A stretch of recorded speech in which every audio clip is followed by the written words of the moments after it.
اغتسل فمات، فقال صلى الله عليه وسلم: قتلوه قتلهم الله، هلا سألوا إذا لم يعلموا.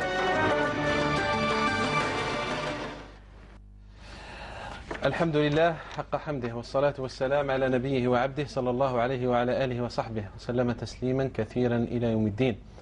أيها المشاهدون الكرام، سلام الله عليكم ورحمته وبركاته، وأحييكم وأرحب بكم معنا في هذا اللقاء الجديد بلقاءات الفتوى الذي تجمعنا بكم يوميا على الجزائرية الخامسة قناة القرآن الكريم.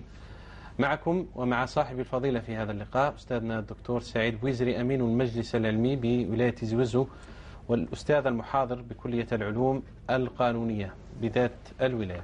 دكتور سعيد، أهلا وسهلا. مرحبا أخي محمد. مرحبا، حياك الله. الله يسلمك. ونسعد بالتواصل مع إخواننا وأخواتنا على الأرقام الهاتفية 021 37 42 87. فحيا الله جميع الإخوة والأخوات. نتلقى المكالمات والأسئلة والاستفسارات بعد بيان موضوع اللقاء: حسن الظن بالله. جاء في الحديث الشريف المنيف عن أبي هريرة رضي الله عنه عن النبي صلى الله عليه وسلم قال في الحديث القدسي: أنا عند ظن عبدي بي وأنا معه إذا ذكرني، فإذا ذكرني في نفسه ذكرته في نفسي، وإن ذكرني في ملأ ذكرته في ملأ خير منهم، وإن تقرب إلي بشبر تقربت إليه ذراعا، وإن تقرب إلي ذراعا تقربت إليه باعا، وإن أتاني يمشي أتيته هرولة. الحديث يرويه الإمام البخاري. هذا الحديث أحبة الإيمان من أحاديث الرجاء العظيمة التي تحث المسلم على حسن الظن بالله جل وعلا، والإكثار من ذكره، وبيان قرب الله من عبده إذا تقرب إليه العبد بأنواع الطاعات. معكم دكتور سعيد، ومع هذا الحديث القدسي الشريف، وبدايته بداية جميلة رقيقة ورقراقة كما يقول العلماء، هي دعوة العبد إلى إحسان الظن بالله في جميع أحواله. أنا عند ظن عبدي بي. معكم دكتور. بسم الله والحمد لله والصلاة والسلام على رسول الله. معاشر المشاهدين الكرام، السلام عليكم ورحمة الله وبركاته. حينما نقرأ حديث المصطفى صلى الله عليه وسلم فهي البلسم الشافي لكل مريض، فهي البلسم الذي يعالج كل داء، بشرط أن يستقبل الإنسان أحاديث المصطفى صلى الله عليه وسلم بقلب مؤمن وبثقة في الله عز وجل. والرسول صلى الله عليه وسلم صادق مصدوق، فما جاء من وعد من الله فهو حق، لقوله تعالى: إن الله لا يخلف الميعاد.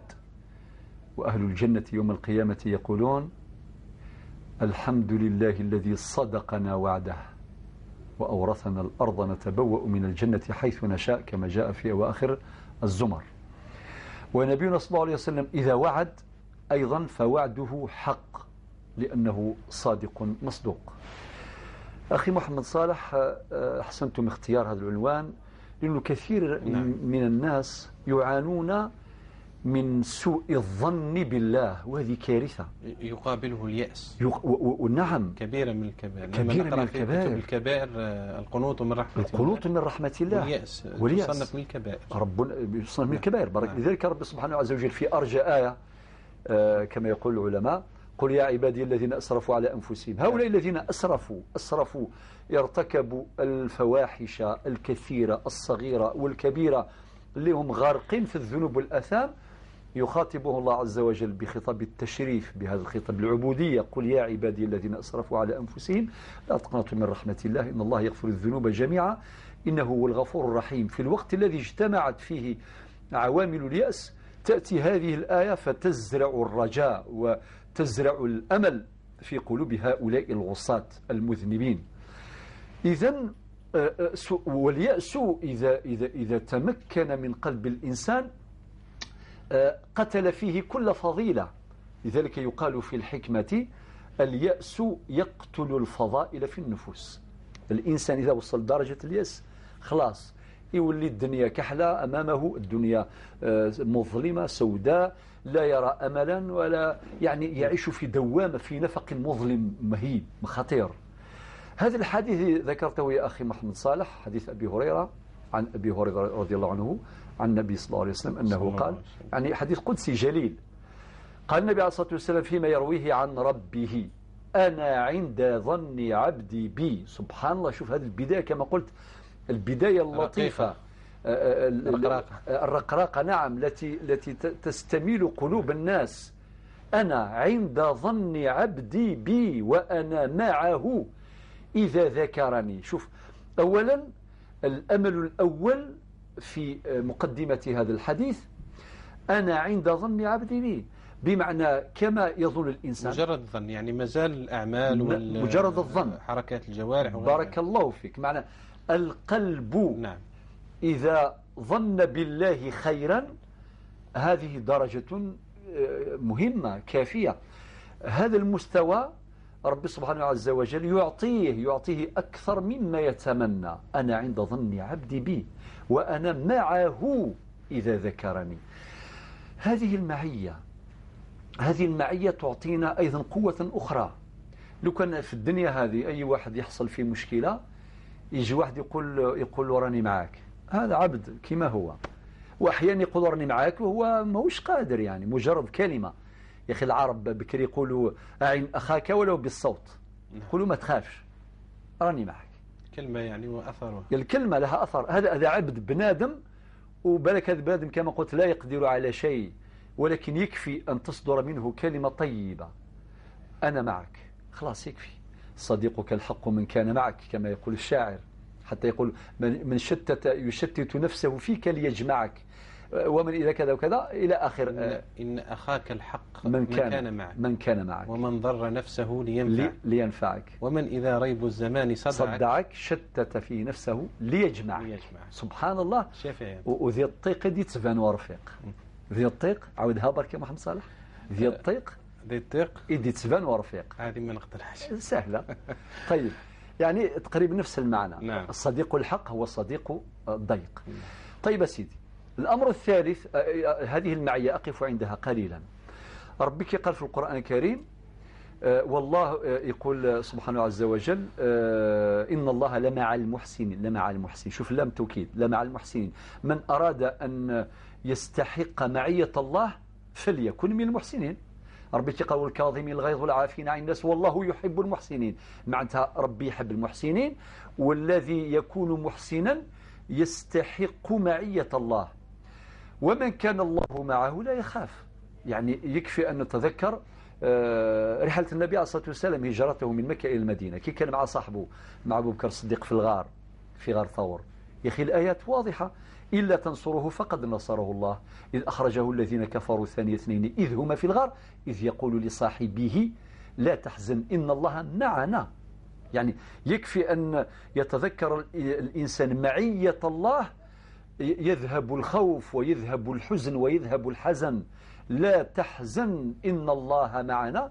وكانت النتيجة فأنزل الله سكينته عليه وأيده بجنود لم تروها.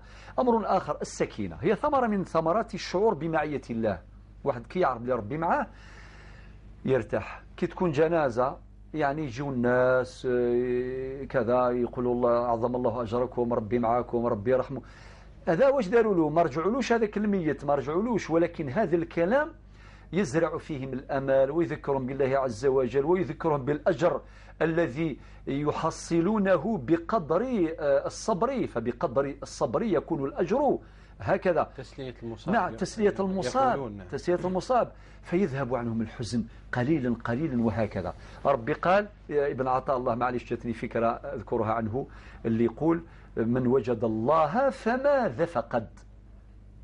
نربطها بقوله تعالى: لا تحزن إن الله معنا. النتيجة فأنزل الله عليه سكينته عليه وأيده بجنود لم تروها. يكفي أن يستشعر الإنسان معية الله، يعيش هذا الدفء وهذه الحلاوة وهذه السكينة وهذه الطمأنينة التي لا يعطيها الله عز وجل إلا للمؤمن، لقوله تعالى: هو الذي أنزل السكينة في قلوب المؤمنين ليزدادوا إيمانا مع إيمانهم. طيب، إذن أنا عند ظن عبدي وأنا معه إذا ذكرني، فإذا ذكرني في نفسه ذكرته في نفسي. يعني سبحان الله، هذا فضل الله عز وجل. الإنسان كي يذكر ربي سبحانه في نفسه فقط، وفيها دعوة أيضا كما قلتم أخي محمد صالح، دعوة صريحة أيضا لذكر الله الذي أمر الله عز وجل به: يا أيها الذين آمنوا اذكروا الله ذكرا كثيرا وسبحوه بكرة وأصيلا. يكفي أن يذكر الله بقلبه، وهذه كما يقول العلماء من ابن القيم درجة من درجات الذكر، مستوى مستويات. يعني أحسن مستوى للذكر هو الذكر الذي يتواطأ عليه القلب واللسان. يعني تقول استغفر الله في قلبك ولسانك ينطق، اللسان الترجمان يترجم مشاعر القلب. وواحد يقول الحمد لله يقولها راهي في قلبه تخرج من لسانه، ماشي يقول الحمد لله هكذا بيبري برك الحمد لله الحمد لله، لا، يقول الحمد لله وهو يستشعرها، يقول استغفر الله كيف كيف، يقول سبحان الله كيف كيف. هذا الذكر أرقى، لو برمي شوا كما نقول في لغة التجارة، لو برمي شوا يعني الاختيار الأول. الاختيار الأول هو الذكر الذي يتواطأ عليه القلب واللسان. وتلقى إنسان يذكر ربي بقلبه ولسانه غافل، ما يذكرش ربي سبحانه. لذلك ربي سبحانه يقول في هذا الحديث القدسي: فإذا ذكرني في قلبه ذكرته في قلبي، وإذا ذكرني في ملأ ذكرته في ملأ خير منهم. واللي يذكر ربي سبحانه قدام الناس، قدام مهما كان هذا الملأ، فإن الله عز وجل يذكر هذا الذاكر في ملأ أفضل، في الملأ العلوي. وبعدين في الآخر فيه دلالة أن الملائكة خير من البشر، خير منهم. نعم، هل نستدل؟ بارك الله فيك، ما شاء الله ما شاء الله، تدخل ممتاز. هات تدخلات تحبها، قولها تدخل في أي لحظة. بارك الله فيك، ما دام أذنت لي من قبل. ضوء أخضر. نعم. بلا حدود. وبعدين في الأخير القرب. طرحت سؤالك في الأخير. نعم. قلت القرب، ولكن كيف نقترب من الله عز وجل؟ نعم. نقترب بالطاعات. يعني وبعدين حتى هذا القرب سبحان الله: ومن أتاني يمشي أتيته هرولة، يعني خطوة خطوة. حتى في الأخير قال: ومن أتاني يمشي أتيته هرولة.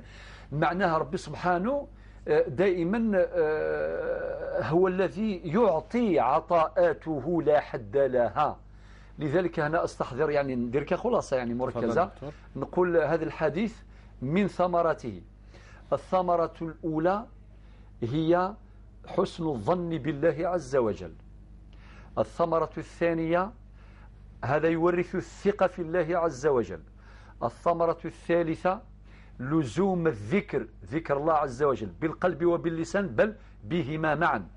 الثمرة الرابعة استحقاق ذكر الله عز وجل.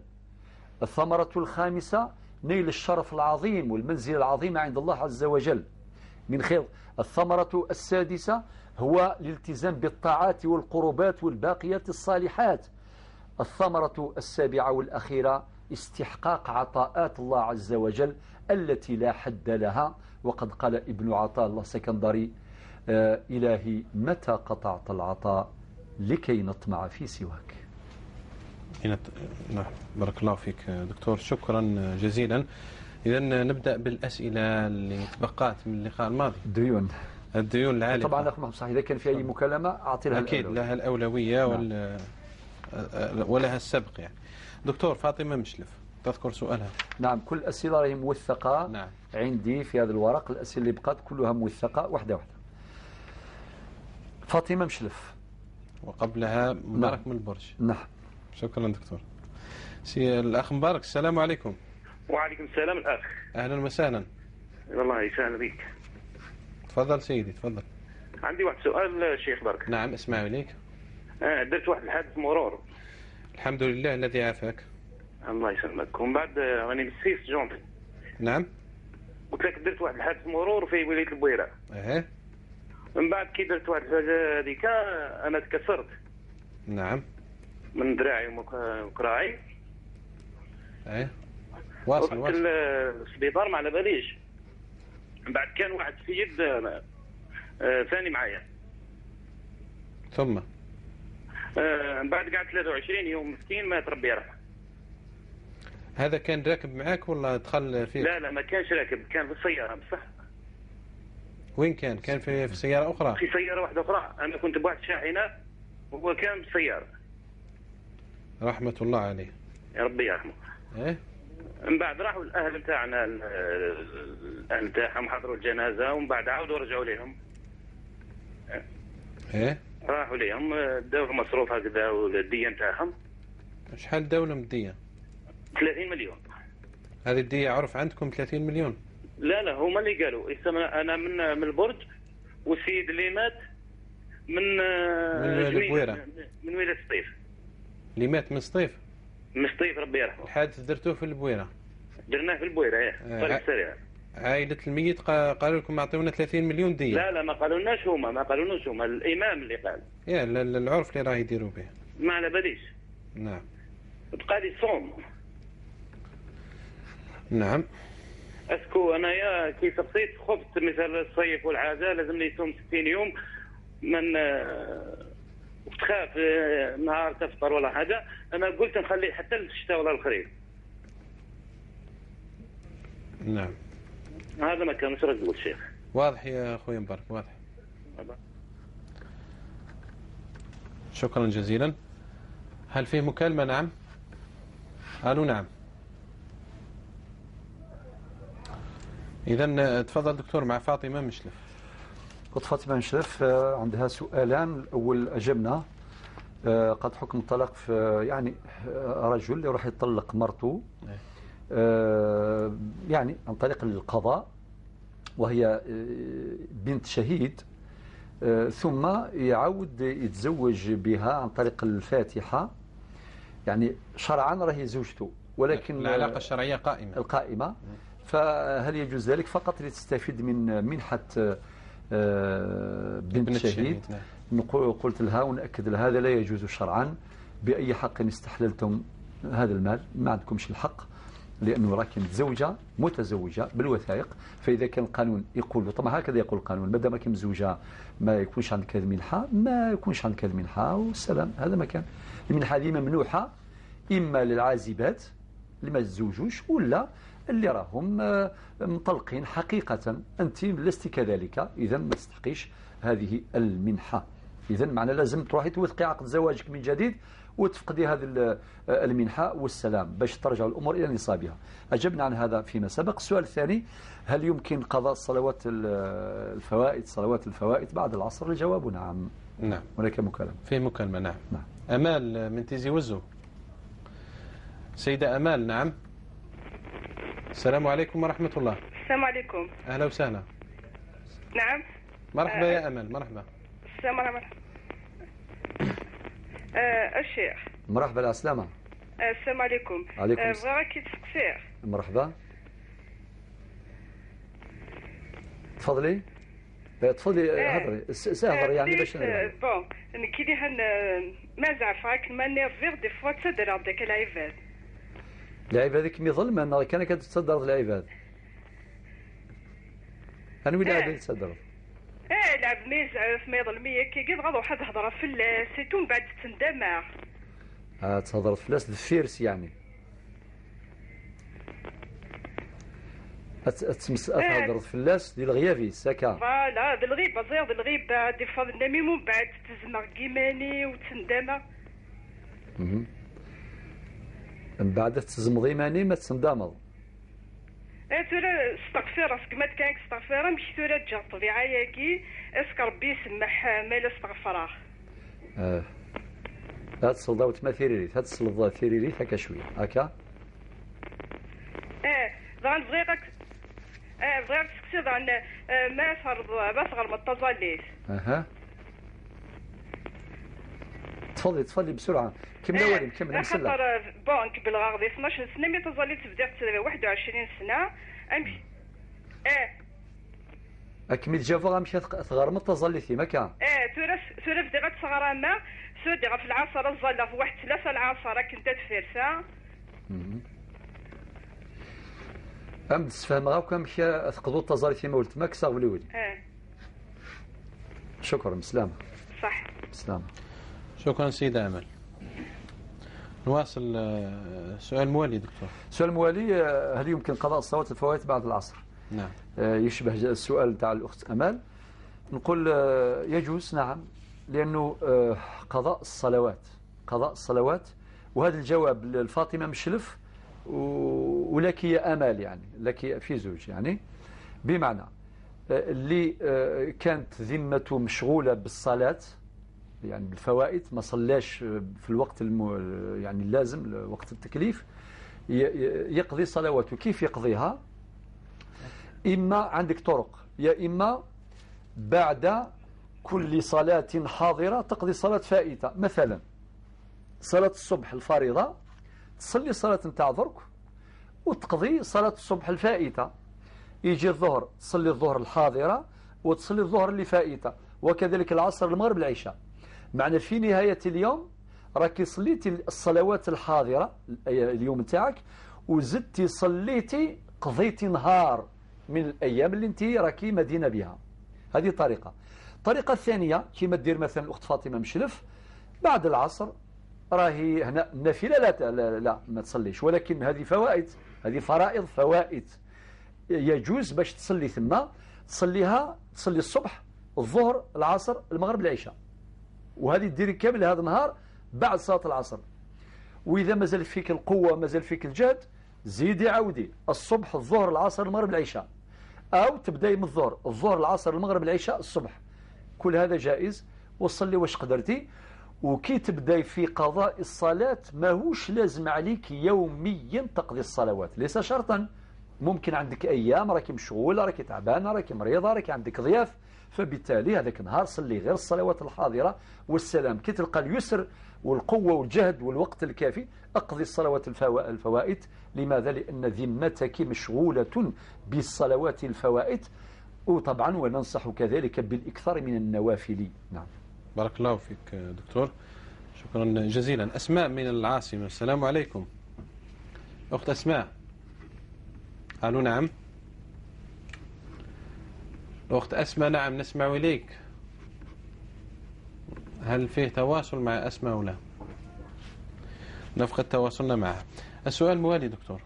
السيدة متصلة لم تذكر اسمها المرة اللي فات، عندها سؤالان أخوي محمد صالح. السؤال الأول: قتل زوجي يردد دائما ما نكملش معك، ولما أسأل كي تسقسيه تقول واش تقصد، يقول لك ما نعني ولا شيء. هذه كانت من فرنسا المتصلة. متصلة من فرنسا. نعم.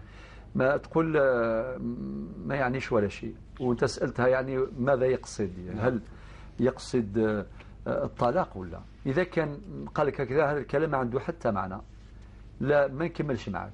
من بعد ما قالكش لا كلمة التحريم ولا كلمة الطلاق، لأن الطلاق يقع باللفظ الصريح الذي لا يترك مجالا للشك، الذي لا يحتمل إلا معنى واحدا، كي يقول لك أنت طالق. والطلاق يقع بلفظ خاص ويرتب أثره في الحال إذا تعلق الأمر بالطلاق البائن، أو في المآل إذا تعلق الأمر بالطلاق الرجعي، أو ما يقوم مقامه، يعني كلغة الإشارة بالنسبة للصم البكم وهكذا. ولكن كان الطلاق الكنائي، وطبعا هذا باش نثبتوها لازم يكون نية. مادام قالك ما عنديش صافي اطمئني، ما كاينش مطلقة اطمئني. السؤال الثاني: قلتي ما بديتيش صلاة بكري، هل علي قضاء؟ الجواب عليك قضاء، فدين الله أحق أن يقضى، كما ذكرنا الجواب قبل حين. الجواب نفسه ربحا للزمن فلا أعيد. نعم. نعم. خالد من مغنية. لا، خالد أيضا حكم كراء حق العين بدرك. هذه إذا كانت عرفت باللي هذه يديروا فيها دالية، إذا كان يديروا الحاجة اللي مش مليحة الخمر ولا كذا فلا يجوز. إذا ما على بالكش فما يجري عليه من الإباحة يجري على الأمور الأخرى. فيروز من وهران. إلى فيروز. نعم. عانيت من مشاكل كثير مع أهل زوجي، يعني زوجها مع أهل زوجها ما يحترموهاش، لا هي ولا زوجها، يرفضوا الخدمة نتاعها رغم أنها اشترطت العمل يعني في الزواج. أولا يا أختي واش نقول لك، أخت فيروز من وهران، نقول لك المشاكل هذه مع أهل الزوج واش نقول لك، يعني مشاكل لكل مشكلة حل، ولكن لازم تكون النية. بمعنى إذا كان هما عندهم نية باش يحلوا مشاكلهم معاكي الله يبارك، إلا واحد بغى يحقر وبغى يظلم واش نقول اتقي الله، هذا واش نقدر نقوله. أو يتدخل طرف آخر من أجل إصلاح ذات البين، أو إذا يعني المشاكل كثرت وتفاقمت وتحول عش الزوجية إلى جحيم، هنا خرجي أنت وزوجك، تخرجي عيشوا وحدكم، من حقك باش تعيشي وحدك مع زوجك. نعم. وطبعا هذه ليس قطعا للرحم، لا أنت لا أولادك لا هو يزور مواليه وانت تزورهم أحيانا وتولي المحبة بيناتكم. وكم من عائلة عندهم مشاكل ولو ما شاء الله، ونقول لك أحسني إليهم. وسمعت الآية قبل حين ذكرنا قوله تعالى والكاظمين الغيظ والعافين عن الناس والله يحب المحسنين، يعني كظمي غيظك وسمحي لهم إذا كان وين ظلموك، وإن شاء الله وين ظلمتيهم أنت إن شاء الله ربي يسخرهم باش يسمحوا لك، ودي لهم الإحسان. أحسن إلى الناس تستعبد قلوبهم إلى الناس، هذا مطلق ناس وما أدراك، يعني شيخك وعجوزتك، يعني الكنة وبابات زوجك، هذو الأصل نتاع زوجك، يعني بابات أولادك شكون هو الجذران تاعو، شكون هو الأصل تاعو، باباه ويماه. صافي كل ما حبيتي تكسبي قلب زوجك أحسني إلى والديه. هذه شغل المعادلات، هذا يستلزم هذا يقتضي هذا. وزيد أن أولادك ما تحرميهمش من أجدادهم، خليهم يعيشوا معاهم يعرفوهم يحبوهم وهكذا، ولكن من حقك بالشرطي أنك تسكني وحدك وهذا حقك. ثم قلتي ما يحترموش حتى لا انت لا صافي خلاص اذا عم تخفت، يعني كنتي كي زوجك، اذا فرصه تروحوا تسكنوا وحدكم وتكريو، ماشي تقول انا ما عنديش سكنه وكذا. شحال من الناس اللي راهم يكريو عادي ويرفضون عملي، هذه ثاني مشكله اخرى. او كيفاه انت درتي شرط، النبي عليه الصلاه والسلام قال المسلمون عند شروطهم الا شرطا احل حراما او حرم حلالا. واضح. وربي قال في القرآن الكريم يا أيها الذين آمنوا أوفوا بالعقود. وربي قال في سورة قاف ما يلفظ من قول إلا لديه رقيب عتيد. ما دام درتي الشرط نتاع الخدمة كمل الخدمة نتاعك، إلا إذا توقفت أنت بمحض إرادتك. هذا الشرط درتيه في الزواج وقبلوه لازم يطبقوا هذا الشرط. إذا كان ظروف استجدت، يعني ربما الأولاد وما قدرتش توفقي بين واجباتك الأسرية والعمل نتاعك وكذا، خلاص الترجيح. إذا كان باش يروح لك دارك أنا أنصحك حكمي دارك وولادك وخلي الخدمة. تقول لي كيفاش نعيشوا؟ يدبر راسه زوجك. ربي قال وعلى المولود له هو رزقهن وكسوتهن بالمعروف، يدبر راسه. هذه بالجزائرية. وربي والنبي عليه الصلاة والسلام قال كفى بالمرء إثما أن يضيع من يعول أو من يقود، في رواية أخرى يتحمل مسؤوليته. هذا واش نقدر نقول لك كنصيحة. وزيد السؤال الثاني قد أعاني من الوسواس. نعم. دائما واحد كذا تنصحني، والله غير الوسواس الخناس هذا راه دار أعجب في الناس يعني. نعم. ربي قال الذي يوسوس في صدور الناس من الجنة والناس. كاين وسواس نتاع الجن، شر الوسواس، من شر الوسواس ذكره بالشر ووصفه. الله أكبر. صفي الشر. نعم. ولكن الوسواس هذا أحيانا الإنسان هو اللي يعطي له مكان في قلبه في رأسه. القلوب يعني على حسب المساحة، كل واحد كيف يعني يستغل المساحة الوسواس، يستغل المساحة بين مقل ومستكثر. المساحة المتاحة يستغلها. نعم. كل ما تضيق عليه المساحة كل ما يهرب. نعم. أما إذا كان واحد فاتح قلبه وراسه وعقله الوساوس جاية من شيطان الإنس ولا من شياطين الجن، مرحبا أداة استقبال فقط، أداة استقبال.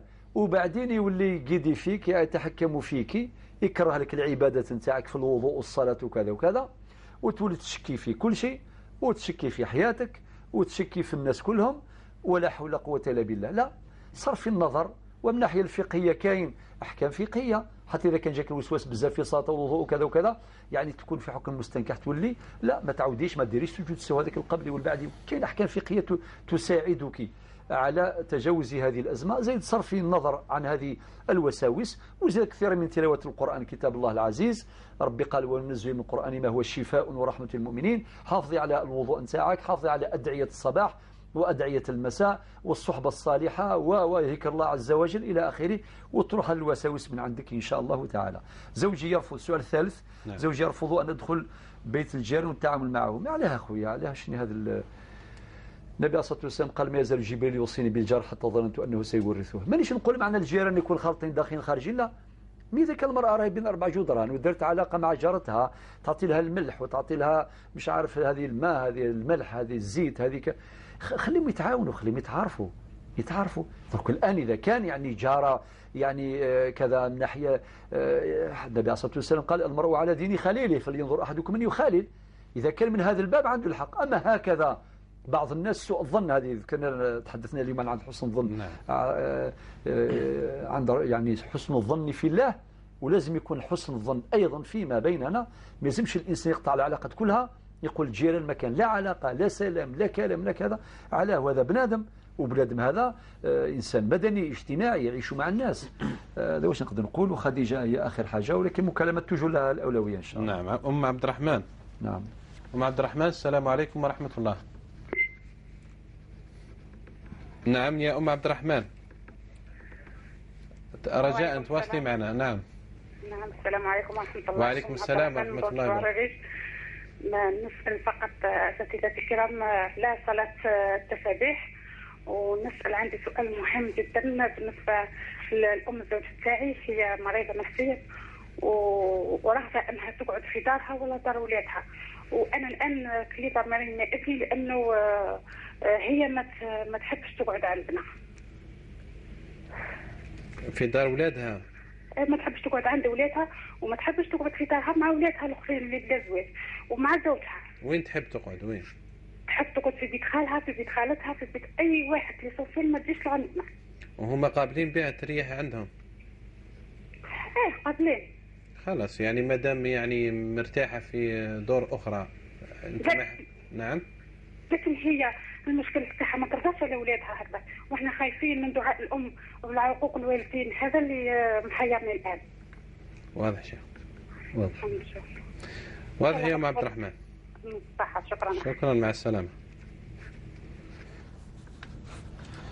اذا نواصل دكتور. خديجة آخر متصلة، خديجة من بسكرة. الأخت خديجة من بسكرة عندها سؤالان. السؤال الأول: أنا مهاجرة أملك بيتا في الجزائر، يعني هي بسكرة أصلا ولكن هي عايشة في فرنسا. تركت أخي يستثمر في غيابي، ولما طلبته بإخلاء غضب عني وقطعني وألب العائلة ضدي. ماذا أفعل؟ الجواب: أولا المفروض كما قال ربي سبحانه: وما جزاء الإحسان إلا الإحسان. المفروض أنت أحسنتي إليه، تركتي دارك اللي هو ملك لك الخوك باش يستغلوا، يعيش في غياب، يعني في غيابك. ونهار اللي طالبيه باش بإخلاء المسكن ويرجع لك الأمانة، ربي قال: إن الله يأمركم أن تؤدوا الأمانات إلى أهلها. هي أمانة. لكن سبحان الله أحيانا بعض الناس يعطي حق لروحه هكذا، يعني مادام اخوك يقول لك انا اخوك اعطيتي لي الدار وكيفاش ترجعي ونكرتي، يعني يولي الناس ما يديروش الخير. اذا كنت درتي فيه الخير، هذه مزيه من عندك، اعطيتي له درتي فيه الخير، خلاص لازم يحمد ربي ويشكر ربي ويشكرك انت. يقول لك يعطيك الصحه اختي.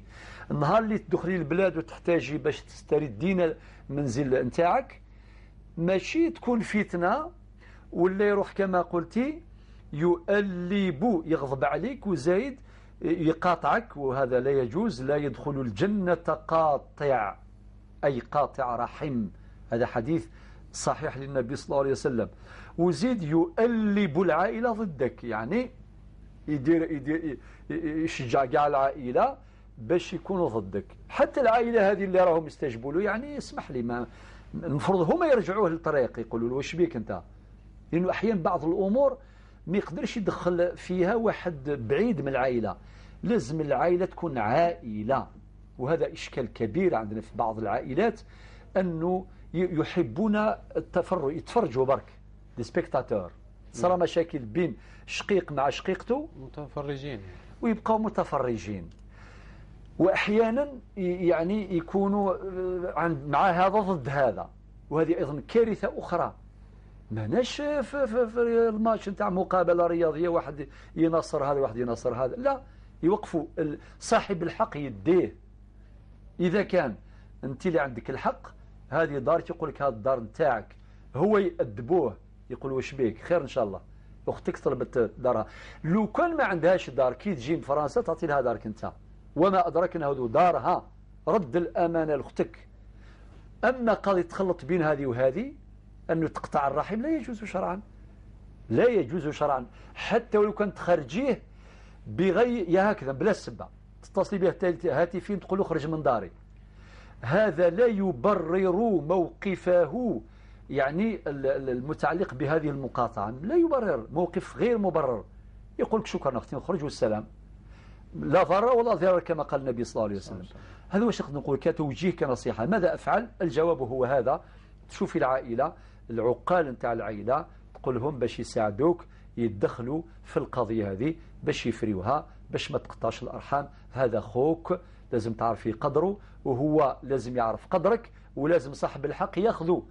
لأنه أيضا ما نستغلوش هذا الأمر. قال يضغطوا عليك، يقول لك تحبي تحافظي على الأخوة أعطي له الدار. لا لا، ربي في القرآن قال لا تبخسوا الناس أشياءهم. هذا ربي اللي قال هيك. وربي قال في القرآن وإذا حكمتم بين الناس أن تحكموا بالعدل.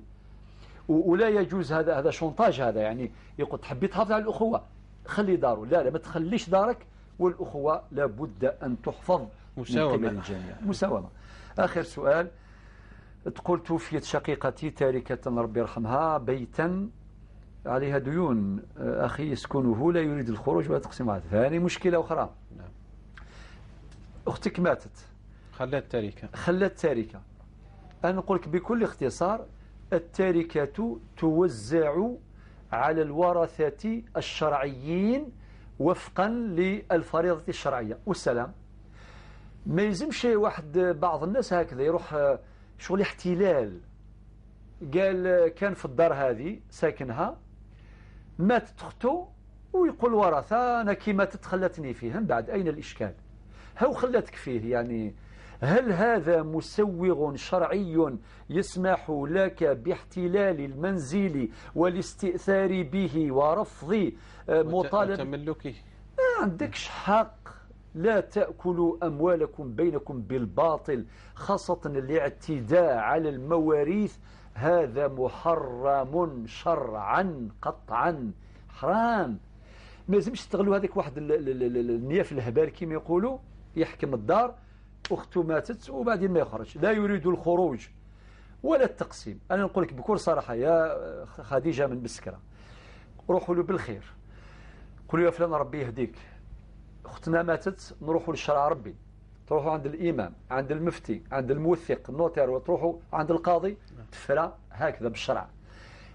وماذا بك تفرى بيناتكم بالخير الاميابل، بلا ما يسمعوا الناس، بلا ما يشوفوكم الناس في المحاكم، بلا دون ضجة. ولكن إذا رفض وتعنت وتعسف وكما نقولوا في الجزائرية يعني خشن راسه، عندك الحق تروحوا للمحكمة ويتقسم طبقا للفريضة الشرعية قضائيا والسلام.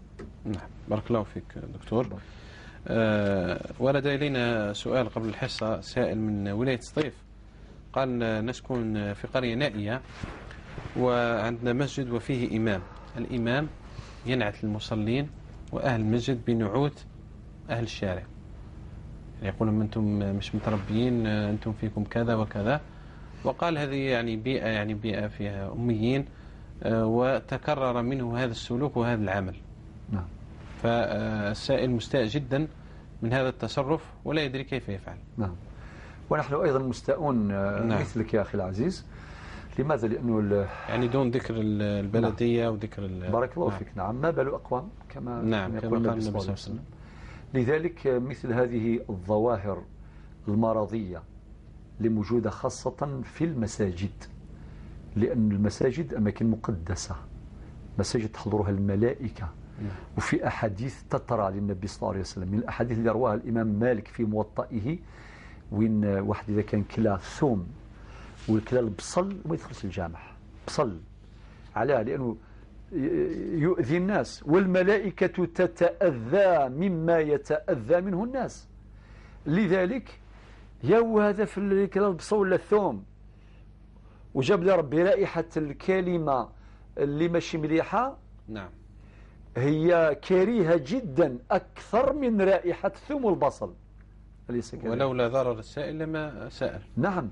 الأمر الثاني أن الإمام يفترض أن يكون قدوة. كي نقول قدوة يعني القدوة مستويات، ولكن لا بد بل يجب عليه أن يحقق الحد الأدنى في أمر القدوة، أن يلتزم شرع الله عز وجل، وأن يؤدي واجباته الشرعية والقانونية داخل مسجده. الأمر الثالث أن يستخدم الحكمة في دعوته إلى الله، حتى كي يكونوا الناس هذوك تاع الدشرة ولا تاع المدينة مخصوصين ربما من ناحية التربية وكذا ما يجرحهمش. علاش يجرحهم؟ هو ربي في القرآن يقول وقولوا للناس حسنا، الكلمة الحسنة. والنبي صلى الله عليه وسلم يقول من كان يؤمن بالله واليوم الآخر فليقل خيرا أو ليصمت. وهذا حديث يعنينا جميعا، إمام ولا ماشي إمام. وزاد حاجة أخرى، ربي قال في القرآن الكريم في سورة النحل في الآية 125 ادعو إلى سبيل ربك. يا أخي الإمام راه يقول لهم راحوا يعبدوا ربي وصلي وقربوا لربي، هذا هو. ربي يقول له ولنا جميعا ادعو إلى سبيل ربك بالحكمة، ما قالش بالزقا ولا بالعياط ولا بالكلمة الجارحة، قال بالحكمة والموعظة الحسنة. وحتى عند الخلاف وجادلهم بالتي هي أحسن. لذلك يا أخي العزيز نقول لك هذا الإمام نصيحة نصحوه. النبي عليه الصلاة والسلام قال الدين النصيحة، ماشي فضيحة. نصحوه وحده، قل يا إمام لاحظنا عليك كذا وكذا وكذا وكذا، الناس مستاءون من التصرفات السيئة، أنت تنفر، الواجب عليك أن تستميل قلوب الناس بقدوتك بكلامك الطيب وهكذا وهكذا. فإذا انتصح وعاد إلى جدة الحق والصواب الله يبارك، إذا لم ينتصح كاين القانون. رفع الأمر إلى مديرية الشؤون الدينية والأوقاف، وهي تعرف ماذا تفعل معه. نعم نعم، يكون بالأدلة وليس كلاما هكذا. نعم طبعا دائما الأمور موثوقة يعني. معاشر المسلمين والمسلمات، نعم. احنا كنقولوا هكذا على حسب المعطيات. نعم، المعطيات اللي جات نجاوبوا عليها والسلام. نعم. ولكن كل هذا محكوم بالأدلة القاطعة التي لا تقبل الرد. نعم. وربي قال فتبينوا أن تصيبوا قوم بجهالة فتصبحوا على ما فعلتم نادمين. ولا يجوز اتهام إنسان بالباطل، لا. ولكن إذا كان هناك أدلة نعم لازم تطرح، يواجه بالطريقة النصح. إلا ما كانش كاين الإدارة، إن الله يزع بالسلطان ما لا يزع بالقرآن. بارك الله فيك دكتور. السيدة رزيقة من بجاية، السلام عليكم. الو السلام عليكم. مرحبا يا رزيقة. شكرا. العفو سيدة. نشكركم كثير على هذا الحصار. الله يبارك فيك. الأخ من فضلك تفضلي يا رزيقة. عندي سؤال شوية طويل، خايفة ما تلحقيش المكالمة. لا تختصريه سيدة رزيقة، الله يحفظك. نبدأ الأخ، ما هو حكم الإخوة اللي حرموا خواتاتهم من رزق الأب اللي مازالوا حي، حرمونا من وجهه، حرمونا من الشيء اللي خلاه. عندنا غير على بالك احنا لهم بالتي هي أحسن، ما حبوش يفهمونا، حوزونا من الدار. وبابا مازالو عايش، هو فراش مريض. كما نقولوا لازم بروفيتي الماكسيموم. كي كان مريض داو دارهم هبه على جميع الارزاق اللي عندنا 3 ديور، عندنا تراب، كلش شفتوهم على اسم جوج خواتي هذوما، وحنا حرمونا. خوتي حرموهم من الشيء اللي خلى بابانا. باباك مازالوا عاقل بعقله؟ لا ساعات هكذا يتفكر وساعات ينسى. وكي حكيت له كامل حوتي يشوفني كما قلت له ما نقدرش نجي خاطر خوتي حوزوني من الدار. ويماك مازالها حيه؟ يما ماتت، يما عندها غير 5 شهور مي ماتت يما. كي رحنا نفقدوا البابا خاطش فراش، هاكوش فراش ما ينوضش ما يخرجش ما والو. نهار اللي رحنا له كيف فقدنا البابا حوزونا. نعم. حوزونا قالوا ما تزيدوش تدخلوا هذيك الدار دوكا الدار دارنا، والتراب اللي خلى بابانا التراب ديالنا. انتوما ما عندكمش اي حق خاطش بابانا اللي عطانا ما تدخلوش كاع وحدكم، خاطش بابا اللي كتب لنا العقد. وبابا كي داوه ما على بالوش. كي حكيت له البابا قلت له بابا هاو خوتي واش داروا، داوك درت هبه لخويا هذا وخويا هذا وحنا حوزتنا ما نسولوه. قالت كذب. نعم رزيقة. نعم رزيقة الله يحفظك، خلي رقمك الهاتفي يتواصل معك. نعم. تخلي رقمك الآن مع الزملاء ويتواصل معك الدكتور بعد الحصة إن شاء الله، لأننا الآن نسمع أذان صلاة المغرب. هكذا إذا تبقى على الخط الداخلي. إذا يرفع على ما سمعنا أذان صلاة المغرب بحسب التوقيت المحلي العاصمة الجزائر وما جاورها وقربها من المدن.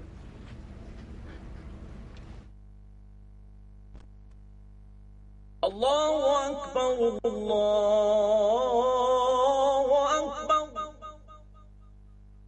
أشهد أن لا إله إلا الله،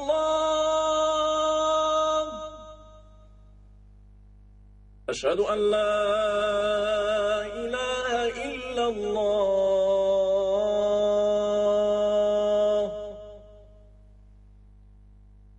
أشهد أن محمد رسول الله،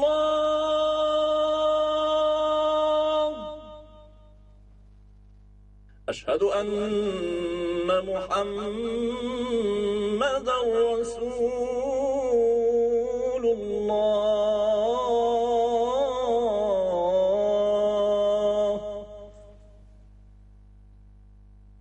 حي على الصلاة،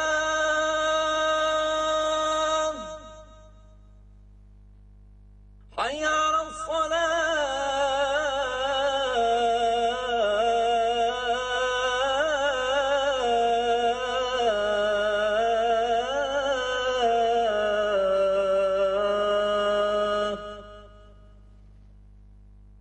حي على الفلاح،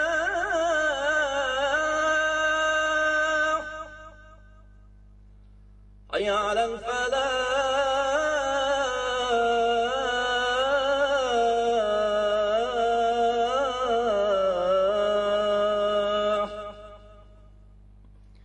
الله أكبر الله أكبر، لا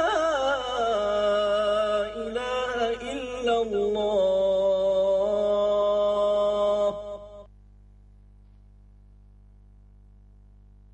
اللهم رب هذه الدعوة التامة والصلاة القائمة، آت سيدنا محمدا الوسيلة والفضيلة وابعثه مقاما محمودا الذي وعدته.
قل لا يعلم من في السماوات والأرض الغيب إلا الله وما يشعرون أيان يبعثون.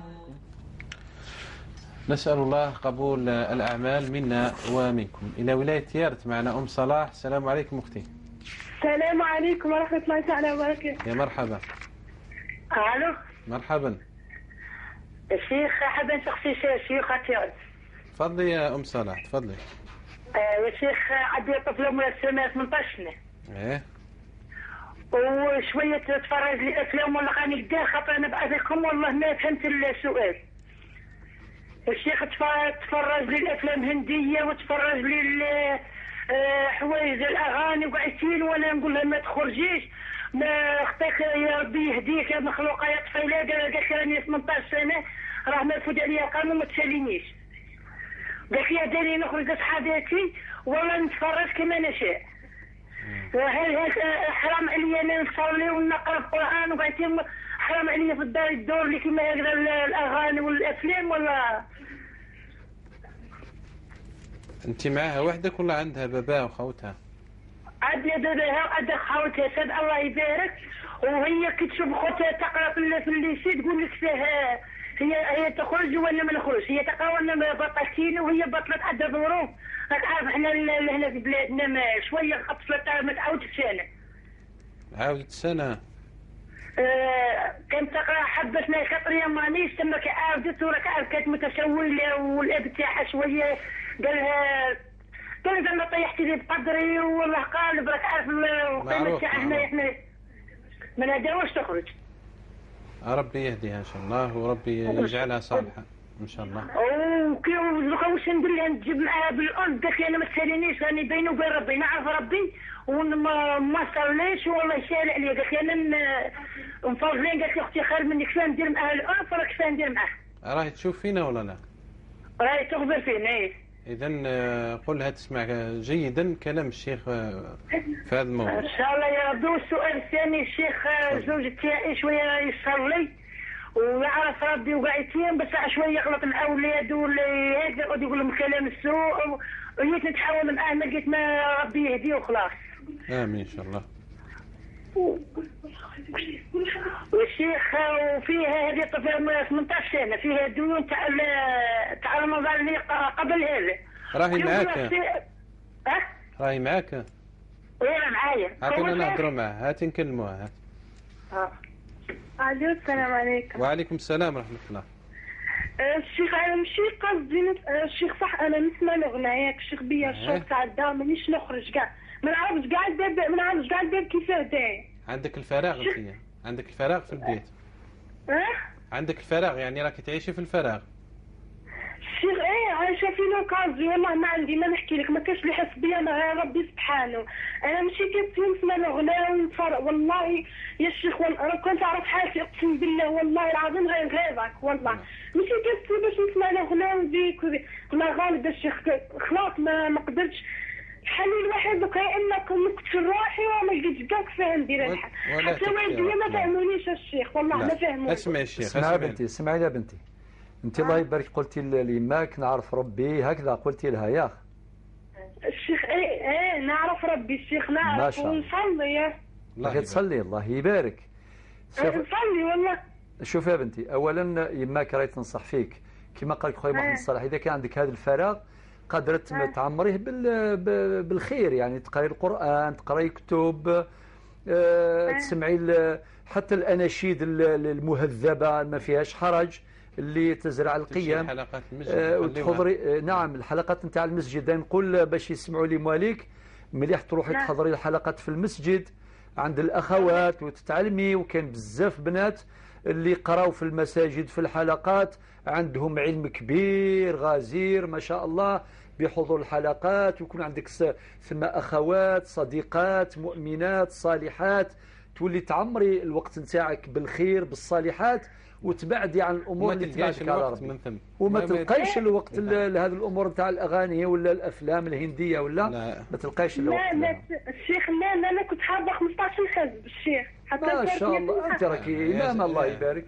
في صدرك القرآن يعني الشيخ والله العظيم ما كانش حاجة أخرى انا الحاجه اللي همتني برك يحبسوني من قرايتي، هذا ما كان. معليش قدر الله وما شاء فعل. شوف يا بنتي معليش بعد اذن محمد صالح تفضل خلي الهاتف نتاعك ان شاء الله بنتي ونصحوك مادام الوقت مشى مليح ما بقاش بزاف.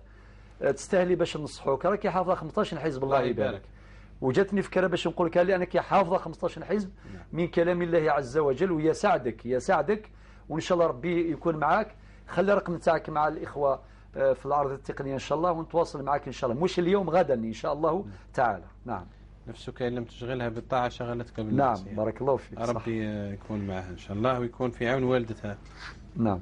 دكتور نواصل في الاسئله. وين وصلنا؟ نعم وصلنا عند جاوبنا السائل من سطيف. اذا مبارك من البرج.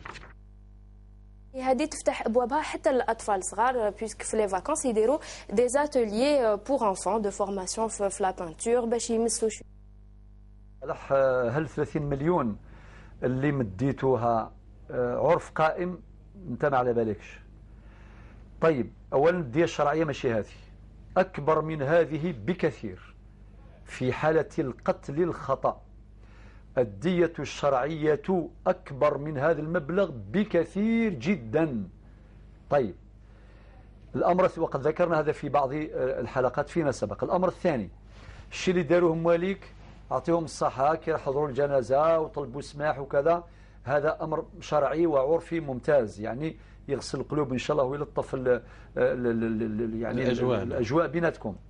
لأن فيه ناس تقتل وتهرب. نعم بارك الله فيك. في ناس تقتل كما قال محمد صالح وتهرب، وهذه جريمة يعني مركبة، ولكن انتم تحملتوا مسؤوليتكم، قتل خطأ الله غالب ودرتوا الواجب. إنما موضوع الدية هذه مليح تزيدوا تراجعوا هذا الموضوع. هل سمحوا خاطر بقى في القرآن الكريم ودية مسلمة إلى أهله إلا أن يصدقوا. علاش نأكد على هذا سي مبارك ربي يبارك فيك؟ باش انت تكون بريء عند ربي يوم القيامه ان شاء الله تعالى. يروح الشيخ الامام ومع مواليك وتروح انت ربما ناس ولا كبار. يعني ناس كبار يقولوا لي دروك اذا كان هذه قبلتوا هكذا تنازلتوا ولا ما تنازلتوش؟ هل تتاكد هل مورس عليهم ضغط معين؟ هل ربما هم بسبب الحرج ما طلبوش؟ المطلوب في مثل الحالات ان يرفع الحرج عن اهل الضحيه. قال يا ناس إذا أخذتم الدية فليس في ذلك لا حرج ولا شيء، وما يروح لكمش الأجر. مش كما بعض يقول كيف تبيع دم وليدك بالدراهم؟ لا، شكون قال لك بيع؟ ربي اللي قالها. إذن الله هو الذي رفع الحرج عنا، ولكن ربي لا فتح الباب نتاع التسامح والتنازل. ربي قال في الآية نفسها قال ودية مسلمة إلى أهله إلا أن يصدقوا. مناطق تلغيها تماما. ونعم ليس من عرفنا أن نحكم الدية. إن شاء الله أخونا ونصحك كاش نهار ناقشوا هذا الموضوع في مقدمة هكذا نحطوا كاع الأحكام الشرعية نتاع الدية باش نستعرف. إذا الأسبوع المقبل إن شاء الله. فليكن. إذا كتب الله اللقاء والبقاء إن شاء الله. وكنت معك. يا رب إن شاء الله. نسأل الله التيسير. أما موضوع الصيام يا سي مبارك خايف دوك تبدا الصيام ويجي صيف وكذا إلى آخره. يخاف قطع الأيام. وتخاف قطع الأيام فلا حرج عليك. أبرم النية في قلبك أنك تصوم شهر متتابعين ليجوز لك باش تأخرهم حتى الخريف أو حتى الشتاء، ما عندكش حرج. عارف صديق رحمه الله تعالى منذ 20 سنة تسبب في قتل خطأ مثل هذا، وبقي حوالي 15 سنة لم يصم شهرين قبل موته ب3 أشهر. صام شهرين ومات في الشهر الأخير. يعني أقدار الله كيف تسري في عباده. هذه عبرة. نعم عبرة. 15 سنة. ولكن وأشهد على الأيام التي كان يصوم فيها، وقال كان يحدثني أنه يصوم دية القتل الخطأ، أنه يعني رجع بالشاحنة على عجوز فمات. يعني سبحانه أكمل دين الله وتوفاه الله صائما. نعم. الله أكبر. شوف سي مبارك واش الإنسان يعجل دائما يعجل بقضاء دينه. هو الإنسان يعجل بقضاء دينه ولكن ما استطاع. وكي تكون النية السليمة ربي سبحانه ييسر إن شاء الله تعالى. ممكن تأجلوا أبرم النية وأجل الدية هذه عفوا صيام شهرين متتابعين الوقت الذي تراه مناسبا الخريف أو الشتاء. ونسأل الله لك ولا نجيب يا رب العالمين. أمال من تيزي يوسف. أمال. طيب يا أمال ثم زورت ذمينيغ مثل فيض مثل زعفض يميكم يظلم يون يوغل ربي سبحانه عز وجل خيرات سيلض مظلوم ولا سيلض ظلما. يعني واحد يكون مظلوم خير ما يكون هو الظالم. هذا من جهة. من جهة الثانية وقاذني كم يظلمنا كنين ماشي المعنى يظلم كم من بعد تسفو ضوال ذير مدن لا خطي.